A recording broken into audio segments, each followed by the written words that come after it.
de vin. Deci, apropo de pahar de vin, campania Nopți Albe, inițiată cu scopul de a reduce numărul de accidente, a generat un nou serviciu din ce în ce mai solicitat. Șoferul treaz, șofer de închiriat, tu bei, eu conduc, sau Nopți Albe, cum îl mai numesc unii, este un serviciu prestat de companiile de taxi, de cele de închiriere a automobilelor, de restaurante și chiar de agențiile de turism.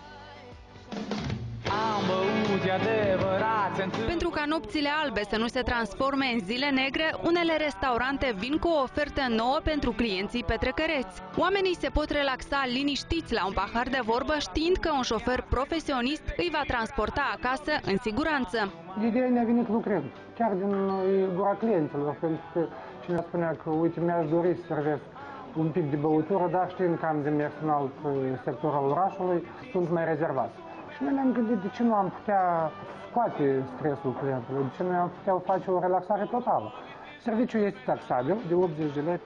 De la consumația de 3.000 de lei a companiei, serviciul este gratuit. Șoferul lucrează seară de seară începând cu orele 8 și până la ultimul client. Deși nu este specific pentru agențiile de turism să presteze asemenea servicii, totuși acestea dispun de un astfel de profesionist gata la orice oră să vă scoate din impas. Compania noastră oferă serviciul de șofer treaz. Este la prețul de 150 de lei. Putem să vă ducem noi cu mașina proprie sau vă ducem mașina dumneavoastră la garajul dumneavoastră ca să fie în siguranță. De obicei, la acest serviciu apelează mult persoanele care pleacă la careva congrese, la careva reuniuni, la sărbători. Printre clienții noștri sunt și persoanele venite peste hotare.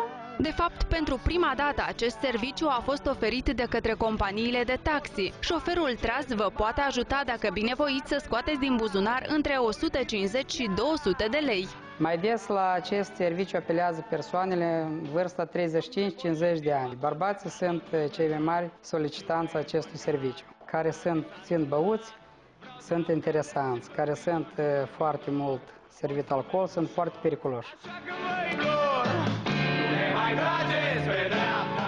În cadrul operațiunii Nopți Albe inițiate de Ministerul de Interne, au fost prinși la volan beți și drogați peste 1500 de șoferi, printre care polițiști, procurori, ofițeri ai Centrului Anticorupție și diplomați.